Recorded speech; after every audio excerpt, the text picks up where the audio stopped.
Hello and welcome back. तर कसे आहात तुम्ही सगळे? आय होप की तुम्ही सगळे मस्तच असाल. चला तर मग आजच्या व्हिडिओला सुरुवात करूया. तर मी तुम्हाला आज सुरुवातीला माझं छोटंसं असं गार्डन दाखवते. छोटेसे असे छोट्या-छोट्या कुंड्यांमध्ये मी इथे जेवढी जागा मला आहे माझ्याजवळ अवेलेबल त्याच्यामध्ये मी झाडं लावले आहे. आणि मी तुम्हाला मागच्या एका व्हिडिओमध्ये दाखवलं होतं हे जे मी ट्रायंगल हार्ट प्लांट आणलं होतं, तर मी ते तसंच ठेवून दिलं होतं. वर जे कॅबिनेट आहे त्याच्यावर मी ठेवलं होतं.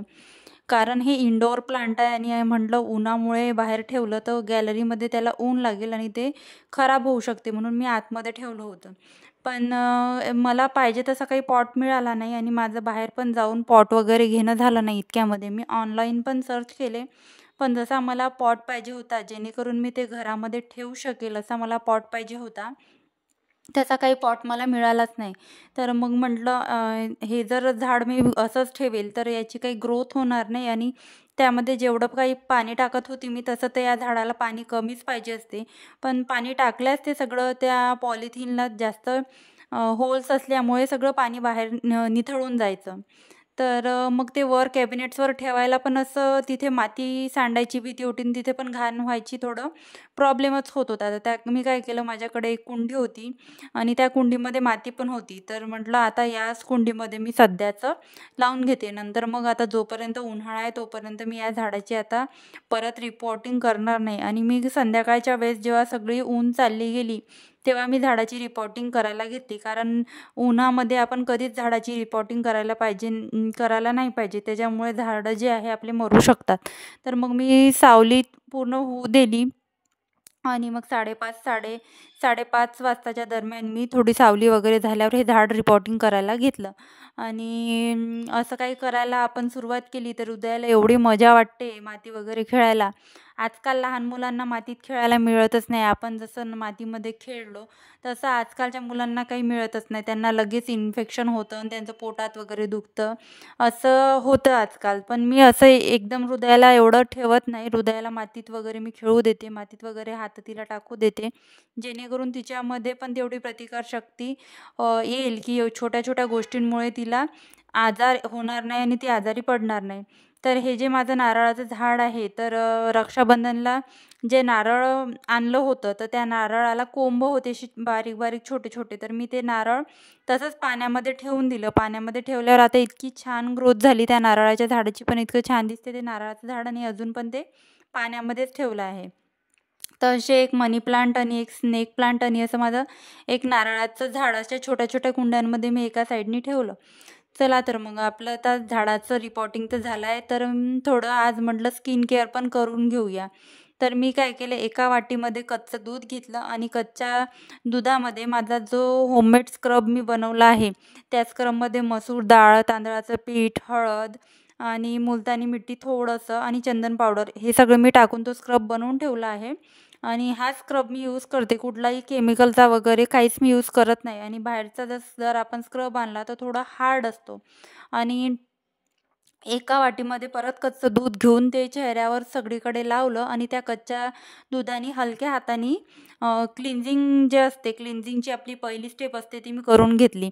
आणि कच्चं दूध सर्वात बेस्ट आहे, आपल्या किचनमधूनच आपल्याला भेटते. खूप सारे इन्ग्रेडियंट्स आहे ते आपल्याला आपल्या किचनमधूनच मिळतात.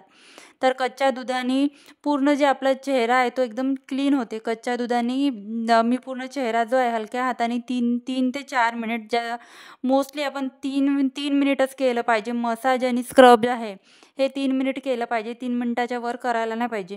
आणि हलक्या हाताने स्क्रब आणि क्लिन्झिंग आहे हलक्या हाताने एकदम कमी प्रेशरनी, जे आपले फिंगर टिप्स असतात त्या फिंगर टिप्सच्या सहाय्याने मी क्लिन्झिंग करून घेतलं. क्लिन्झिंग करून घेतल्याच्या नंतर टॅप करून टॉवेलनी चेहरा पूर्ण पुसून घेतला.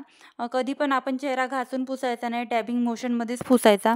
मग परत हलक्या हाताने मी सर्क्युलर मोशनमध्ये स्क्रबसुद्धा करून घेतलं. ते स्क्रब मी दुधामध्ये भिजत टाकल्यामुळे ते स्क्रब पण असं सॉफ्ट झालं असेल. जर तुमची सेन्सिटिव्ह स्किन असेल तर माझ्या मते सेन्सिटिव्ह स्किनवाल्यांनी कधी स्क्रब वगैरे करायला पाहिजे नाही. आणि केला ना तर एकदम असा माइल्डवाला, खूपच असा माइल्ड एकदम सॉफ्ट स्क्रब असते, असे स्क्रब त्यांनी वापरायला पाहिजे. तर माझं इथे स्क्रब पण झालं आहे, तुम्ही बघू शकता. मी तुम्हाला स्टेप बाय स्टेप सगळं सांगितलं. परत मग जे मी क्लिन्झिंगसाठी दूध घेतलं होतं, कच्चं दूध, त्याच कच्च्या दुधामध्ये मी काय केलं, जे माझं मुलतानी मिट्टी आणि चंदन पावडर, हे जे मी मिक्स करून ठेवलं आहे आणि थोडं हळद, तर याचं जे मिश्रण आहे मी एक डब्यांमध्ये छोट्या छोट्या भरून ठेवलं आहे आणि तेच मी यूज करते. तर मी सगळ्याकडे अप्लाय केलं. जेव्हा पण आपण स्क्रब करतो तर आपल्या ज्या रक्तपेशी आहे तर त्या ॲक्टिव्ह होऊन जातात. तर जेव्हा पण आपण स्क्रब करतो ना, तेव्हा आपल्याला पॅक लावणे अनिवार्य असते. नाहीतर त्या रक्तपेशी आपल्या थांबत नाही, एका जागेवर स्थिर होत नाही. आणि जेव्हा पण आपण पॅक लावतो चेहऱ्याला, पॅक लावल्यावर आपण कधी पण वरच्या डायरेक्शननी पॅक लावायचा आणि पॅक लावल्यानंतर 10 मिनिटाच्या आतच आपल्याला धुवायला पाहिजे. एकदम आपण काय करतो, पॅक आपण वाळू देतो आणि आपले घरातले कामं जे आहे ते करत राहतो. तर असं करायला नाही पाहिजे. असं केल्याने काय होते, ते स्किनमध्ये आहे ना, जर आपल्या स्किनमध्ये मूव्हमेंट झाली तर तिथे आपल्याला रिंकल्स पण येऊ शकते. आणि आता जसं जसं वय वाढते तसे तसे हे प्रॉब्लेम जास्त आपल्याला दिसून येतात. मग त्याच्यामुळे काय करायचं, आपण आधीच आपल्या फेसची काळजी घ्यायची आणि जोपर्यंत आपल्या चेहऱ्यावरचा पॅक ओला आहे तोपर्यंतच आपण तो चेहऱ्यावर ठेवायचा आणि 10 मिनटं झाल्यावर लगेच तो पॅक आपण थोडासा ओल्या पाण्याचा हात घेऊन परत थोडी मसाज करून आपण तो रिमूव्ह करू शकतो. तर तुम्ही बघू शकता मी याच्या प्रकारे पॅक लावला आहे आणि माझे थोडे भांडे होते किचनमध्ये, तर मी म्हटलं आता हे पण घासून घेते. 10 मिनिट तसे माझे स्क्रब सुकायला होते. तर जसं मी तुम्हाला आधी सांगितलं, आपण आपल्या म्हणजे जे चेहरा आहे गालाचा वगैरे, बोलाचा वगैरे जास्त मूवमेंट करायचं नाही. तर त्याप्रकारे मी फक्त भांडे घासले आणि मग माझे 10 मिनिट तर लागले नाही, भांडे खूप कमी होते. तर थोडा वेळ मी बसली निवांत डोळे बंद करून आणि स्क्रब छान थोडा सोकू दिला. नंतर मी काय केलं, तो जो स्क्रब आहे तो हलक्या हाताने मसाज केला सर्क्युलर मोशननी. पूर्ण स्क्रब जो आहे ओला, म्हणजे थोडा सुकत आलेला असते, तर तो ओला करून तो पूर्ण आहे तो वॉश करून घ्यायचा आहे. भांडे काही जास्त नव्हते, भांडे जेवढे होते तेवढे मी घासून घेतली आणि जे काही काउंटर टॉपवर पाणी होतं भांड्यांचं ते सगळं मी वायपरने काढून घेतलं. अगदी 5 मिनिटाची प्रोसेस होती. थोडा वेळ बसली वगैरे, नंतर माझा टाईमपास होऊन गेला. नंतर तुम्हाला मी दाखवत आहे, टॅबिंग मोशननी माझा जो फेस आहे तो पूर्ण मी पुसून घेतला आणि जे लिप बाम आहे ते अप्लाय केलं. कधी पण आपण स्क्रब आणि ही जी प्रोसेस करतो तेव्हा लिप बाम अप्लाय करायलाच पाहिजे, कारण त्या प्रोसेसमध्ये आपले होठ एवढे ड्राय होतात पाणी लागून लागून.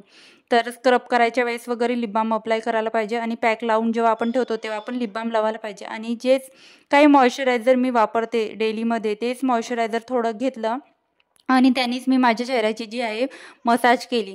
मसाज पण करताना सगळे जे आपले हात आहे जे मसाज करताना ते सगळे वरती गेले पाहिजे, वरच्या डायरेक्शननी असले पाहिजे.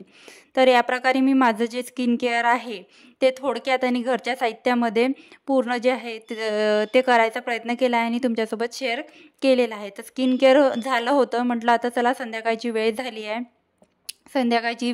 आहे, दिवाबत्ती करावं. तर दिवा लावला देवाजवळ आणि छान वाटते देवाजवळ दिवा लावल्यावर. थोडं हेच एक गोष्ट आहे जे आपल्याला प्रसन्न ठेवते दिवसभर. म्हणजे प्रत्येक वेळेस तर आपल्याला धावपळच असते, फक्त देवाजवळ दिवा लावताना थोडं प्रसन्न वाटते आणि मनाला खूप छान आणि पॉझिटिव्ह वाटते. आणि देवाजवळ आपली हीच प्रार्थना असते की आपलं घर, आपलं जे संसार आहे तो चांगला राहावं आणि आपण जे करत आहोत त्या कामात आपल्याला यश मिळावं. म्हणून आपण आपल्याला तेच जे आहे देवाजवळ 2 टाईम दिवा लावणे तेच एकदम असं मनाला एकदम शांती मिळवून देते आणि असं पॉझिटिव्ह वाटते. तर आज माझा मेथीचा पराठे बनवायचा प्लॅन होता, तर आम्ही दोघी बसलो इथे मेथीची भाजी तोडायला.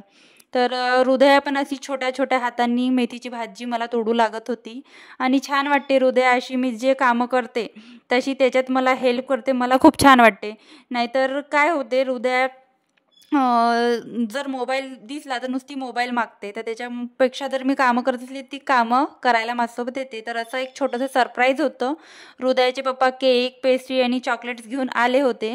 तर चॉकलेट तर हृदयाने पटकन घेऊन घेतलं. तुम्ही बघू शकता किती झडप मारली तिने चॉकलेटवर. आणि आमचा अशा प्रकारे व्हॅलेंटाईन डे सेलिब्रेट केला. असं काही प्लॅन नव्हतं की व्हॅलेंटाईन डे सेलिब्रेट करायचा. लग्नाला आता 3 वर्ष झाले, हा तिसरा आमचा व्हॅलेंटाईन डे आहे. तर असं काही प्लॅन नव्हतं, पण भेटलं सरप्राईज तर छान वाटलं. सरप्राईज कोणाला आवडत नसते. तर अशा प्रकारे मग मला सरप्राईज भेटलं. तर कसा वाटला तुम्हाला माझा आजचा व्हिडिओ मैत्रिणींनो, मला नक्की कमेंटमध्ये सांगा. आणि तुम्हाला माझी व्हिडिओ आवडत असेल तर माझ्या व्हिडिओला एक लाईक आणि चॅनलला सबस्क्राईब करायला विसरू नका. आणि हो, तुमच्या मैत्रिणी मित्रमैत्रिणींना पण माझे व्हिडिओ शेअर करा. Bye bye.